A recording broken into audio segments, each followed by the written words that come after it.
আমি যদি আজকে বাপের কথা না শুনে অল্প বয়সে ভাতার না ধরিয়ে যদি পড়াশুনো করতাম তাইকে আমি পাইলট হতে পারতাম, পানসির আকাশটে উড়োই নিয়ে যেতাম। আর তা না হতে পারলে আমার যে বেরেন আমি নাচ হতে পারতাম, সকলে সেবা যত্ন করতে পারতাম। আর ওই বাড়ি ওই যে বুড়োটা আছে না, সারাদিন আমার ঘরে বগর ফগর করতে করতে থাকবে, ওই বুড়োর জন্য মোটে আমি ওই জ্বালাই বাঁচলাম না।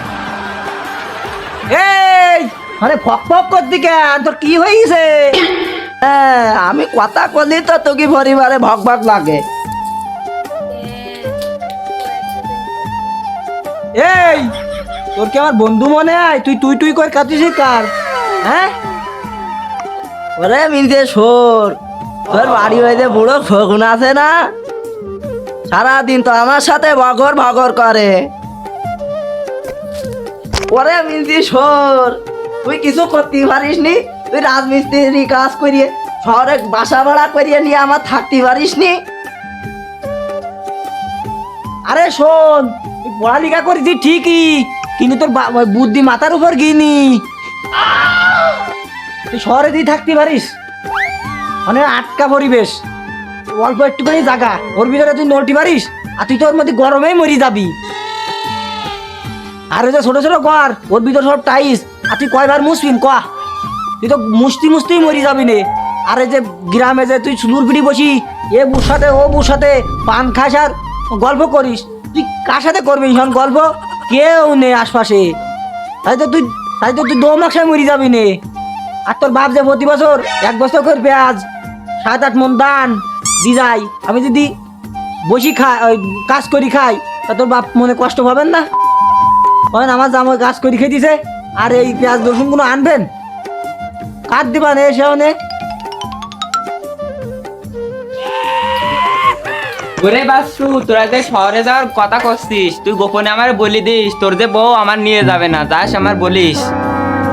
পুরুষ দেখলে আমার গায়ের মধ্যে জ্বলি যায়। ভাই তুই আমার শহরে নি চল, নাই আমার বাপের বাড়ি হটাই দে, আর তুই আমার সাথে চল ঘর জমাই থাকছেন। আকি আবার ওয়াই তোর বাবা যে আমার বাড়ি ওই পেঁয়াজ ফাটাই তু, দান ফাটাই তু, মুসুরি ফাটাই তু, তোর বাবা সেখানে কনে ফাটাবে নে? আর তোর বাবা কোন জামর বাড়ি কি করে আসবে নে? হ্যাঁ, তোর বাবা মনে কষ্ট পাবেন না? আমার মায়ের বাড়ি যাইতে পারলা না, তুই বুঝিস নি কেন? হ্যাঁ, এ আমি কি দেখতে শুনতে মালটা খারাপ? তুই দেখতে শুনতে মালটা খারাপ না, মালটা কড়া আছে, কিন্তু তোর মৌখিক দোষ খুব। এ তুই যেরকম আমার বাপের দেখতে পারিস নি, আমিও এরম তোর বাপের দেখতে পারিনি। আমি অনেকদিন থাকপান কি করি? হ্যাঁ হ্যাঁ, তুই তো আমার আব্বা জামা যা ভাটায় তুই তো ভালো খাইতে পারিস, ওই ভরুন লুঙ্গিও তো আমার আব্বা দিয়েছিল। তোর বাপের তাই ই করি, তার তুই খুঁটা দিতেছিস, আমি বলো খুঁটা শোনার সবাল না, ধর তোর বাপের লুঙ্গি ধর।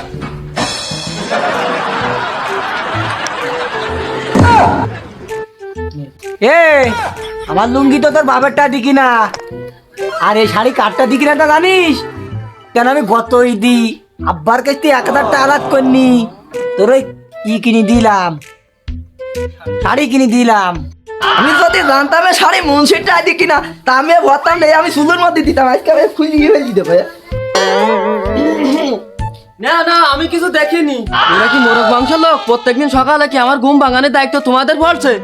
প্রত্যেকদিন মোরগের মতো চিল্লানি শুরু করো, কারণ কি তোমাদের? এ দেশের কাজ আমি করবো, তা আমার নাম হবে না। একজনের কইলাম পাটকাঠি করে বাঁচতি, সে পাটকাঠি বাঁচাতেই উঠোন যার ডাক্তারে ব্যস্ত, আমার কথা আর কেউ শোনে না। কাজ করতে হবে, আরো ওই বুড়ুর কথা শুনতে হবে। এই বুড়ো তুই এ মুন্সির বৌমা কি শুরু করলো? এ মারামারি বাদি গেল তো ঠাই পারবা না তো, দেই কি করতেছিস আমি একটু যাই। এ তুই আমার কি করতেছিস রে? চাচা চাচা থাক চাচা। এ তুই অধ্যক্ষিসির কাজ, তুই আমার দা নাইসকে মেরি ফেল দেবো। এ আমার বাপের দর্শি ওই ডাইনির দর না, আমার বাপের মেরি ফেলা দেবে না ডাইনি। দাঁড়া দাঁড়া দে দেখতেছি আমি ভাই কি করা যায়। মুন্সি তুমি যাও, তোমাদের বৌমা আমি নিয়ে যাচ্ছি, দেখ কি করা যায়। 2 দিন পরে আমি ফেরত দিবান, আমি 2 দিন নিয়ে যাই। এ বউ নিজাতিস নিজাসি নে নিজা, তাতে সমস্যা না, সই সালামতে আমার বউটা ফিরিয়ে দিস। তোমার বউ